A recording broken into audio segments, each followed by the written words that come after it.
Hey guys, welcome to Power Within with me, Amy, your heart whisperer therapist. I'm a good wife. Vicky, I'm the queen of rapid hypnosis. Together with the Eastwoods, and we're going to be covering therapy, Hypnotherapy, couples relationship therapy, hypnosis, and all the other shit in between. If it's current, if it's relevant, we'll be covering it. Stay tuned. Hey guys, welcome back to Power Within. Today we're going to cover self-esteem, self-worth, and self-confidence. Something that creeps up in most of our therapeutic sessions, whether it's client-led or some of our hypnotherapy work. Females, especially when we talk about weight loss, the reality is the low self-worth is a bigger underlying issue than the scales themselves. And even for us, when we talk about confidence, I think we shared it literally this morning, didn't we? Yeah, confidence, it's something that I've said before. Years ago, I never used to even have my photo took. I don't want to sit in front of a camera. And now I'm sharing our stories. Yeah, and one day we might put our bloopers out, our reruns, because we hate the way we look, we hate the way our voice sounds. But we are a byproduct that self-esteem can grow, confidence can grow. That love for yourself is probably the message that we're going to share today, whether it's a bit of our client-led work, some of the stuff that we'll share motivational. That self-esteem can grow. Yeah, a few little positive quotes we're going to hit on today, just to give you guys a little bit more, something to enjoy the rest of your day with. Yeah, and so when we dive in and sort of talk about low self-esteem, I first got asked this question in my first year of study. And I remember going around in a circle and the tutor said to everybody, predominantly females, score yourself out of 10 for confidence and score yourself out of 10 for self-esteem. And I remember it getting closer to me and I was thinking, I actually felt quite good. Did you? But there was a lot of 3s, 4s. One lady in question was so quiet. I hope she's going to watch this one day. She was as low as a 2. And I thought, I sound a bit arrogant if I say I was an 8. But that's how I felt. And so that reminded me how we can look at somebody's life and go, oh, they've got it all figured out. You might look at our lives on this podcast or in our bar or our home and go, the Eastwoods have got it all figured out. Well, sometimes we don't. And I think this is the idea of this pod, isn't it, is reminding you that self-esteem can grow. At the same time, social situations have the ability to drop it down. So what number was you when you said? I was an 8, and that's why I felt arrogant, because I thought most of these women who intellectually were above me, that's what I would say, life experience, they look like they had this shit figured out. When I got asked that question, so obviously we kind of did the same course, they asked me and I'm like, 3. I couldn't even hardly speak in class. In confidence or self-esteem? In confidence. Self-esteem was probably a 3 and 4 as well. Really? Yeah. But now my self-esteem is a lot higher, doing like what I've been doing for last God knows how many years. It's just my self-esteem's grown, my confidence has grown, but probably my confidence is still probably maybe a 6. When I'm doing stuff, what I enjoy and what I love doing, I can be an 8 or a 9. I'm quite confident. So I'm confident in the bar. I'm confident when I've got clients in front of me. I'm confident at helping people. But then sometimes I think that's when the anxiety creeps in. And then that eats. When I said to you about anxiety last time, where it just feels like your box is getting a bit smaller and smaller, that's when the confidence drops down. Is that a necessarily link with like the social anxiety, the social concept of how Vicky should sit in a box? Because I think people do see, as like you said before, we go out to a bars or we go out, we might go to a party or something, and you see me and I'm always having a laugh or a joke and taking the piss out of someone.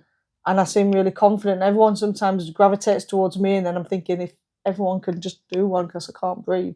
But then I'll end up leaving. I think, thank God that's over and done with. But I do enjoy people. I do enjoy seeing people and having that banter with people. You carry it well, and I think going back to that first circle, I felt bad for saying I was an 8, but I generally that's how I felt. That's good. Probably because I remember when I was going to study, I was going for an interview. I didn't see it as that. I'm a mature student. I'm paying. I'm going to learn. I'm ready. So it was about, I suppose it was about my perception in that circle. I'm a mature student. I didn't need acceptance for it. I was just willing, and I was funding it. So I didn't owe anybody success. Like, I know it took away our time on a Sunday sometimes, but me going back to studying, I sat in that room, and although everybody on paper looked like in my eyes, had their life figured out, they're a little bit more presentable, I felt like I belonged there. So my self-esteem was that. It reminded me that how much it affects people. And so today, and we'll cover it again, we'll cover it because life experience continues to happen. But we'll share some of it today as, if you're never a client of ours, if we can't do hypnotherapy for a lot of you, how can we put some motivational stuff out there and help you to help yourself to change that self-esteem? Yeah, and self-worth, there's a link in there. Yeah, and I think if we separate the two with confidence and self-esteem, and we talk about my one sister, confidence-wise, I'd say she's a 9. She's a 9 or 10. She comes across. Maybe it's a mask. Yeah, confident mask. Yeah. Imagine before she leaves the house, and you pick your keys up. She picks that mask up, and that's her. That's how I visualize it. And that might be for some of you is you might have a job where you don't necessarily feel like you belong, or when people have imposter syndrome. Imagine leaving the house and like you pick your keys up, you put the mask on and you're ready. That's how I see her with confidence. Yeah, she is. But then a self-worth and a self-esteem, a guy with 3 teeth might whistle at her and ask for a number, and she's straight in there. She's like, yeah, she feels great about it, and because she needs that build-up of worth. Yeah, and because of circumstances, like a lot of you guys, it will be because of events. Like for her, certain relationships, certain males manipulating, they put her in the ground. And so it's a joy to see her picking herself back up. What I would like for her in the future is for her to realise she no longer needs to pick that mask up on the way out the door. She can get vulnerable, she can lay bare and be true to herself. Because what she does, like again, so many of you, I say us, we don't really do it a ton. We live in the world of social media.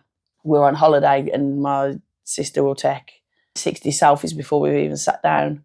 She'll upload that great one. And she always catches me off guard because she's got the camera and she brings me in on a filter. And I think it's a photo, but it's actually a video and I look like a twat. But she's not on her own living like that. No, everybody said, like you said before, even photos of food, drinks. Are you actually present in that moment of going, and enjoying that present moment of the company, what you're in? And I suppose people need to feed social media how great it is. And I know I've got a niece who does that as well. And I do feel really bad, but she can't help it. It's like an addiction. Even just for people to give her them comments of, wow, where are you? What you're eating? What restaurant is it? It validates it, doesn't it? And it feeds into the ego that we all have. I know people see the ego as this word of arrogance, but everyone has an ego. So we feed into it. If somebody tells us we're great, I'm not going to lie, it does feel great. But when we talk about photos of food and settings, I took my niece out the other day. Went to this place in Solihull. For me, it was awful. Like, I think we've become food snobs. It was disgusting. If you look on her social media feed, we probably looked like we had a great afternoon. The food was great and the service was great. The reality of it for me, a 60 quid bill, was probably the worst food I've eaten in a long time. Did you have a beer? I did, and that wasn't great either. So that no, it wasn't great either. So that didn't even soften the blow. But it's like the reality versus normal. Yeah, and how can we demonstrate some of this when we won't have you guys on a one-to-one? Some of the stuff we want to share. Some of the motivational stuff. Should we dive into that? Yeah, I can do.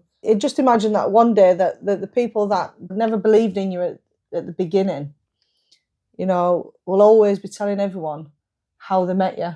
And like last week in our bar, some guy, in all fairness, yeah, you tell the story. People are resentful, and some of the stuff we were talking about, people are resentful. Like, I know there's genuine people out there that want the best for each other, and they will pick you up. They're who you should surround yourself with. That's my advice for today. But that quote, what Vic's talking about, is the very person that didn't want you to succeed one day will be the person that is letting everyone know that they know you. It does. And this is it. I unwind 14 years ago. This person in question last week was very quick to remind us our bar was a shithole. It was a dive, nothing good about it. Why are you taking it on? And they reminded us that they were almost the people why it still existed. And it's been painful to watch them still over 14 years, but they are part of our bar. The said person literally... Monday evening, I've popped in for 2 hours expecting to get out, and it was crazy busy. And it's lovely. It's lovely to see. We're very present back in there, and it's great. But this guy in question turned around and was talking about how well we're doing, how complimentary another team were to the bar, how packed we are. And I actually took pride, where we're quite humble with what we do, give me satisfaction to sort of say, you wouldn't have told me that 14 years ago, would you? Like, and that isn't us, but I got a lot of satisfaction to just poke it. And yeah, and you'll all have people like that, people that aren't necessarily in your corner. People always want to see you fail as well. There's not always, but there's a handful of your friends, if you love them or not, they never want to see you succeed. They always want to be there to pick you up, but never want you to be there. They never want you. Yeah, they never want you to be above. They just always want to be there, so they feel like that friend of going, "Oh, do you know something? I'm there for you." But realistically, you need to be going, "Listen, you can do this. Get yourself back out there. Go and do it. I believe in you." And even just that little bit of motivation to a friend is good. Not that, because it's your sympathy and empathy. That's what it comes down to: is sympathy. You're just crying with them. Or you can be empathetic and actually pick them up and go, do you know something? Let's do this. That's nice from you. Always nice. It's nice, but it's true. And one of the podcasts I watched quite a bit in the gym, what he said was, and I use this a lot in my recovery work that I did last year, was that if you surround yourself with 9 positive people, you will become the 10th. Likewise, people think business is easy, or you can look in and see it's easy. But if you surround yourself with 9 business people, whether you had no intentions or not, the chances are you will become the 10th. That works in the complete same way. If you surround yourself with 9 shitty people, you will become the 10th. Yeah. So picking your circle wisely. I appreciate our circle. I think it's got smaller over the last several years. I like that. It's very loyal. It's reliable, and the sort of people that you could phone if you genuinely needed it, and you wouldn't necessarily owe them something. And one of the other things that we were wanting to share today to sort of pick people up was that people will always try and bring you down. You have to understand them people are already below you, and that is their drive. Yeah, it is, yeah. So again, it's the friendship groups. They'll always have that one friend what's always thinks that they want you to succeed, but they actually don't. They want you to fail. Yeah, and I would even go as far as family, colleagues. Like, one of the things that still resonates with me was that when I received that message at 3 a.m. in the morning from your sister, and thankfully we're not awake at 3 a.m. most mornings, very rarely. So it didn't steal my sleep because it irritated me. But I remember receiving this message, and it was kind of out of nowhere. This is biologically my sister who we're adopting from.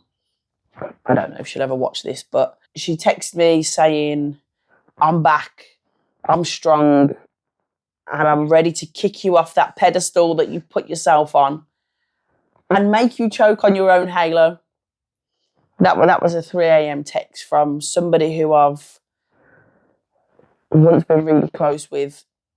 Secondly, we've changed our whole life because of her lifestyle, and her kids needed us. Yeah. And I say it like we sleep at night, conscience free. But they were her words. I will make you choke on your own halo. One that I didn't realise I was wearing. She hasn't been back. She hasn't kicked me off that pedestal, and I'm not choking on that halo. But that is somebody that still can't find gratitude in everything what you do. We go above and beyond, and sometimes it's not good enough. And they're the people what you don't need in your life. If you keep going above and beyond for people and they don't even give you the thanks or even any kind of gratitude for it, seriously, they're not the people for I think you're allowed to sort of go. Keep your distance. See you later, yeah. But yeah, that was your sister. And I think 3-4 days later, we was having a meeting of keeping Kai, if you remember. Do you remember? And when she sent that message, you messaged back saying, if you don't, thank you for that. I've got a meeting in 4 days' time. If I'm keeping your son or not. Yeah, but obviously we was going to do. There's no questions about that, but it's the truth. That's life, yeah. And was she enough to bring my self-esteem down and my confidence? No. I think I'll ask you this question. How confident out of 10 are you in your parenting? I'm confident, very confident in my parenting. Because I think you smash it, and I think if you've got an area of life that you're not necessarily confident in, then find the strengths in the stuff that you are. And I only say this as it's cropped up because our PT said to me the other week about, oh, you guys are such good parents. And again, whether it sounded arrogant or not, I said, I know. Like, you might question. So I would just say thanks. I know, but it's something that's so passionate that I don't think anyone, maybe Kai sometimes, but I don't think anyone could question an ounce of our parenting. No. So because we believe in that, the confidence is literally through the roof. Yeah. And I did thank her for the comment, but it's a comment that isn't necessarily. I think parenting's not easy on any scale if you're a good parent. No, I don't think. I'll never say people are bad parents. Obviously, there's bad parents out there, but that's the reason why we're fostering, and trying to go through adoption. But it's just people in general, and let people have their say. And parenting is a hard task. Might have 2-3 children, and it's hard to sometimes give all them children your time. And I think that's where people sometimes have one naughty child, one good child, because that one good child's probably had all your attention. The other child might not have had as much. But then the naughty child probably you don't give them that much attention because they're naughty. So it's just a vicious circle what goes round. So it is a hard, and I think in most family dynamics, you've always got one naughty kid. I've had 2 naughty brothers. One I don't even speak to. Unfortunately, but again, back to dynamics, I don't want to give people all my energy what always probably want to see me fail, and that's okay.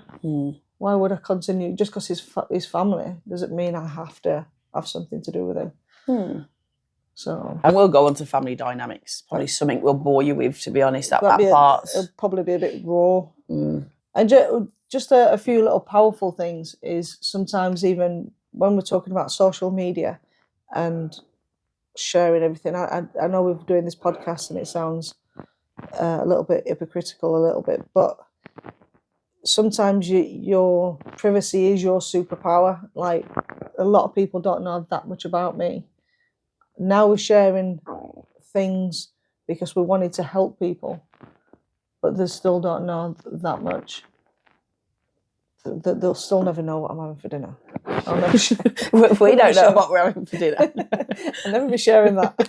We don't know. Sending photos. Honestly, if I could look at my niece's feed, we look like we had the perfect dinner. I almost know I would. But she did tell us when, I think, was away with her, and we're like, how many selfies are you taking? She not even got out of bed. 200 odd. Yeah, before she even got out of bed. I'm Yeah. like, how many are you posting? She's about 50. I'm like, you've just woke up. For that validation. Yeah. And I think for us, it's about stripping back that. Start validating yourself, and so you don't seek it in others. You know, your self-belief can grow. This is a good one for you. Your mental health trumps everyone's feelings. Be a little selfish. It's vital. How do you feel about that? I think that's probably something that I'm learning with supervision regularly. Yeah. Not always easy to do. Not when you are naturally a giver or naturally everybody leans on us. I think it's quite hard to say, shut up. Yeah. How do you think you would cope with that? Me? Do you think you got easier doing it? A lot easier. Yeah, loads easier. For me and my mental health or whatever I do. I've never been selfish, but I have started to just go, I'm not dealing with that person anymore. I guess I've got easier this last month because we've had to change a lot even in our workforce. Yeah. And I suppose the people that we still try and make sure everyone's okay, even though it's not our job. You know what I mean? It's not our duty. Yeah. And that's it. The other one is, remember, everything is temporary. So stay grounded and humble, which I do really like, because I do feel like I am very grounded and I'm very humble. I'm very grateful for everything. Yeah, I appreciate our life and our world. And I saw a little thing last night actually about something like this, and it said, show them as if you can't afford the bread and then remind them that you're the owner of the bakery. Like it? And I thought, yeah, I guess so. It took me back to that comment last week where I actually took a lot of privilege going, you wouldn't have told me that 14 years ago. Yeah. And I can't say it meant more because it was coming from him, because his opinion doesn't effectively matter. It doesn't, but I think because there's always his opinion, it's like it stands, or he is, you have to listen to him. I'm like, I'm not even doing that. It just felt nice to probably not be as humble as we are. Yeah. One of the other ones. About your time, guard your time fiercely, because not everyone deserves a piece of it. Oh, that's a good one. And I think it goes into a little bit about your mental health is more important than their feelings, and, you know, they all have a similar theme because you have to be the top of that ladder. I remember one of the things that I've shared numerous times, my supervisor in therapy said to me about a priority ladder. And maybe you do that. I know we've done that since I did that. And my priority ladder of importance was the boys, you, our bar. And I felt bad saying that above my mum, but really the bar is our life. So that had to be there. Then my mum, then everybody else. And she said to me, where are you? And I went, well, if they're all right, then I'm good. And that's how I think I was programmed. Yeah. And she says, no. She got it from a parent point of view that the boys were top. She says, but then it has to be you, then everybody else, because if you're not all right, they can't be all right. Yeah. And I think I've shared that a couple of dozen times with clients now. And because you need to be the best of your abilities for everybody else for you to be guiding anybody else. So if you're the best of you, they get the best of you. Yeah, and that's how I've shared it since with clients. That's good. But when I got asked that in supervision, I couldn't see that. It was like that was my order. And I felt bad putting our sports bar at number 3 because there's some elements of it that it's, I guess, superficial. But in my mind, that keeps our world ticking. Yeah. That keeps our lifestyle, our travel, our boys in there, sports. So it had to be part of my priority ladder. Yeah. This one with what we've kind of covered already, which was choose your circle with care. The right people will uplift you, the wrong ones will drag you down. Which we have always covered, You be that 10th person in that Yeah. cycle. Positive, grounded, powerful. If you want to be happy, stop expecting everything from anyone. Nobody owes you a thing, no matter whatever you do for anybody else. And this is what I said probably on a couple of other podcasts before.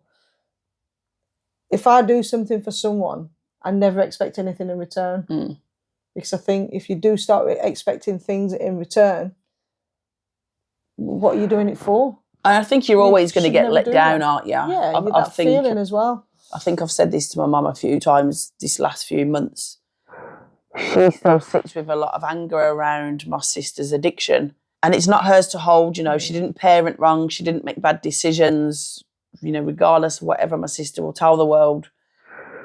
That's on her. And I said to my mum, the problem is, Mum, you expect people to respond, to love, to respect the same way you will. You're always going to be disappointed. Yeah. It's true. And like, it comes up regularly. I find myself, me and my mum having therapeutic conversations way more than I ever did. But I'm like, the biggest human flaw is expecting someone to treat you the way you would treat them. Yeah. You're always going to be disappointed because their version is always going to be different. Yeah. Everything will fall into place eventually. Keep your optimistic mindset alive. Again, people, some are optimistic. When we're in a negative mindset, we're quite close-minded. And I say we as in we rather than we. We're quite the opposite. But when something isn't going right, it's quite easy to sort of draw every single negative thing through. Put a little bit of faith in it, and we're going to talk about manifesting and the universe, whether you believe it or don't. Try it. We're going to talk about that on our next one. But the world has a way of figuring itself out, and where you're meant to be will eventually align. Yeah, it will. And some people might think that's full of shit. But again, some people, it might change your way. But as soon as you feel more positive about you and the world, what you're doing or where you're going, it's not always about planning the future. It is about being present right now, because everyone looks back of time. But even when you look back and think that was a happy moment, a lot, and that if you could go back, you would revisit that. Even that particular time, you were still focusing on the future. Yeah. And I think the more you're grounded about today, the more you can appreciate your kids coming home from school, the time what you're spending with them. Because only one day you'll only wish that they were coming home from school, because they would have been grown up and gone. You know, and everybody does that. But even just being present with them and stop worrying about tomorrow. Plan tomorrow later on, you know, but be present right now. It's just the most important thing you can do. That's what I think. Yeah. We can spend a long time chasing the top of that mountain. Absolutely, yeah. To get there and realise the view isn't actually so great. If you're around temporarily, feel free to let them go permanently. You circled this one. Did I? Mm-hmm. Because I think people, and I don't know if this even links in with Kai. When I talked to him, we had a bit of a tiff the other day. I think when we got back off holiday, my phone was pretty dead and so was his. Now, this is an 11-year-old boy who hasn't seen his school friends. And I'm not saying that's not important, and this is where we were tiffing. Because I needed charge of my battery because we had to get straight back into Booker's, club, wages, inland revenue stuff. So I wished I didn't need my phone, but I did. Well, he needed to speak to his friends. And that's what he said. He went, so is my phone not important? And I said, it is, darling. I said, but your friends are superficial. He spat his dummy out, didn't he? He was like, as grumpy as he was. So my friends don't matter. I said, darling, and you can all relate to this. I've got 2 friends from school that I will still go and have a beer and a curry with. And even that's not too often because life's busy. And I said to him, darling, at 11, and bearing in mind we didn't have Snapchat and TikTok and all this other stuff when I was 11. I don't think I had a phone when I was 11. But I said to him, absolutely, your friendships right now are superficial. And that doesn't matter if you're 11 or 20 or 40 or whatever on, most of us have friendships that are meaningful and some that are superficial. And I don't think we socialise anymore superficially. We haven't really got much time. That's what I mean. So when we are meeting people, when we're having dinner, whether we're going drinks, whatever we're doing, it's to be present and meaningful, not just for the sake of, I've got 100 friends.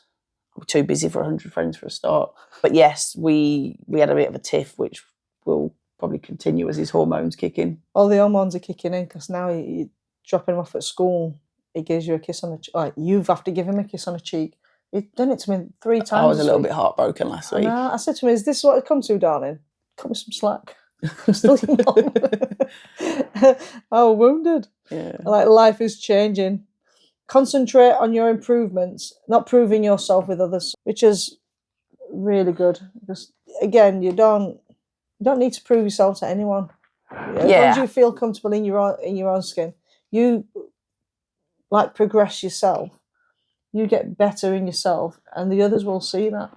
And again, even going back to our bar, we weren't trying to impress anybody straight away. We didn't have the money, the funds. You know what I mean? We bought paint when we could, painted the walls. That changed. But proving everybody else, we just said that we will do this. I think we shared this on our intro when we said what was the worst that was going to happen. Yeah, it failed, and we wasn't worried about failing. I'm so proud every time I walk in there. Now our boys love it. I'm bloody playing snooker on a Wednesday evening. We're in there all the time, aren't we? We're probably there more than we're home. And I'm proud to step back sometimes as a customer and people don't realise who we are, because that's what we've grown. Yeah. But it hasn't come easy. When people are looking now and we're on holiday or we're jetting off, and that same theme of, it's all right for you. And I think when I went to uni that day, and he asked me about your confidence, and I did feel arrogant saying an 8. But I was in there for me. I wasn't even in there for you and the boys at that point. It was just something I desired to do. I didn't owe anybody anything. It was just financial. And I believed that that's what I was going to do. And I feel like that's where the confidence come from, was because I actually felt like I belonged in that room. That's good. I might not have been as smart or as intellectual when some of the theory stuff came out. And you've achieved a lot, and you should be proud of yourself. We're all proud of you. But I think when I was in them classes, I just got annihilated. My tutors were awful. She hated me from day one. Why? Probably because she was questioning her own ability. That's where that came from. It came from because you were a better hypnotherapist than she was tutoring.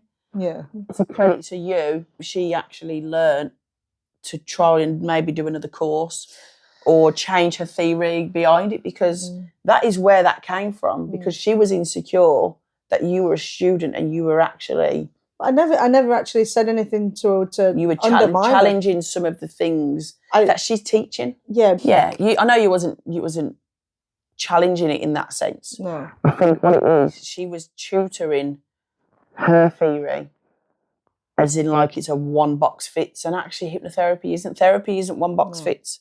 How we would conduct hypnotherapy for you would be totally different to your partner, your friend, your mom, because everybody's needs are different, and I don't think she appreciated that challenge. She just put me down in every aspect she could possibly, and she tried to kick me out of class as well. For I was kind of sticking up for this girl where her English was quite broken, and I was just sort of stepping in and helping her. She just wanted to get me out of the class, and I'm like, I'm not leaving. I paid for this course. All I needed was the certificate, so I can charge people. That's all I needed, really, wasn't it? All the other fun stuff. What I do is the fun stuff, but for clients and stuff like that, you need to be to get the insurances and we'll always go the proper way around it. She just annihilated every aspect of my life. I used to look forward to going, and then she took over, and I'm like, oh, Debbie. But people have that in work as well. You know, you go into work, you've got that certain person, they have the ability to just put you back down. Anyway, it's enough for today. We will continue our rants and our shared experiences another day. And go on, you hit the finally. The final bit of wisdom for the day: be the reason someone believes in good people, because they still exist. Be safe. Safe. Pay it forward. Thank you.